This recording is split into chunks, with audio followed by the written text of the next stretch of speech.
Quem é o homem para que dele se lembre, e quem é o homem para que se preocupe com ele e o visite? Essas são as palavras do salmista Davi no Salmo 8, quando ele olha para o céu e ele se encanta com a beleza da criação, dos astros, com a glória do céu, e ele então entende que tanta glória e tanta beleza deve ter um autor, um criador, que é o Deus dele. E ele diz: como o Senhor pode se preocupar com a gente que somos tão pequenos? O texto de Lucas capítulo 15 nos mostra a mesma imagem agora desse Deus que se fez homem e veio habitar entre nós, está andando entre nós, e os religiosos, homens como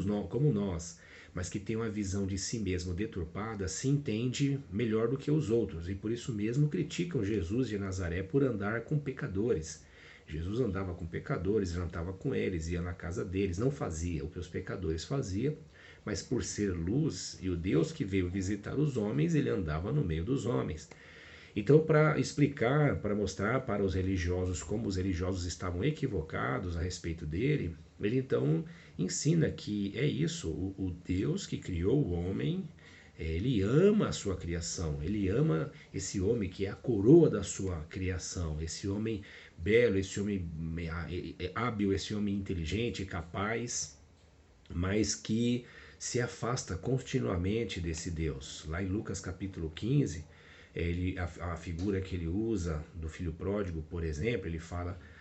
dos achados e perdidos, né? A ovelha perdida, a dracma perdida e o filho pródigo, o filho que se perdeu. Na figura do filho pródigo é a imagem do ser humano que se afasta de Deus, que é a figura do pai, e não quer relacionamento com o pai porque ele quer andar por conta própria, fazer a sua própria vontade, e quer usar inclusive para desfrutar da vida daquilo que não é dele, é que o pai é que lhe concede. Bom, esse filho pródigo vai à vida, sofre, se angustia, lida com a realidade da vida, se arrepende e deseja voltar para a casa do pai. E ele sabe que o pai estará lá esperando ele, e é isso que acontece. E o pai faz uma grande festa, porque esse filho estava perdido, foi achado, estava morto e reviveu. Essa mensagem nos fala desse Deus amoroso, o Criador dos céus e da terra, que se movimenta em direção ao homem para se revelar a ele, produzir nele arrependimento para que haja o retorno ao relacionamento. Lá no século XV, XVI, especificamente no século XVI, quando acontece o iluminismo e o humanismo, os homens então, eles bem mais avançadamente do que os fariseus e os religiosos da época de Jesus, eles olham para o céu agora e não veem mais a necessidade de um Deus criador, daquilo que lhes encanta, porque o que lhes encanta também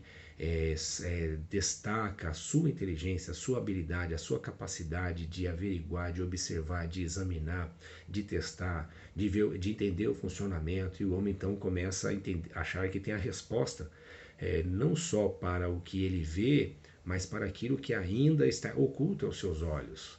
O homem então, ele se afasta do conceito de que é um Deus criador, e ele se coloca no centro de todas as coisas. O humanismo, o iluminismo traz essa ideia, a não necessidade, a desnecessidade, como é desnecessário a ideia e a imagem de um Deus, porque o homem é suficiente em si mesmo e tem a resposta para as coisas da criação. Bom, os reformadores no século XVI e pensadores, né, homens temente a Deus, avaliando esse olhar humanista e do iluminismo, e o olhar também religioso, porque a religião usava uma linguagem, a imagem de um Deus que poderia se barganhar com ele, um Deus que poderia ser controlado pelos homens. Então, tanto a religião quanto a ciência se envaideceu de si mesmo, e os reformadores do século XVI, então, gritam um grande grito, protestando a tudo isso, e eles sintetizam o seu grito em 5 frases que nós chamamos de 5 solas, que significa 5 somentes. É o somente a graça, somente a fé, somente Cristo, somente a Deus glória e somente as Escrituras. E em cada um desses somente, eles desconstroem os conceitos que colocam o homem como o centro de todas as coisas e como veículo e canal para falar e se comunicar com Deus, para ter relacionamento com Deus, e resgata o conceito que a própria Escritura nos diz desse Deus amoroso e que vem e se revela a nós mesmo diante da nossa vaidade, do nosso encantamento conosco mesmos, seres humanos. Bom, nesse mês de outubro, dia 31 de outubro, nós comemoramos 504 anos da Reforma Protestante.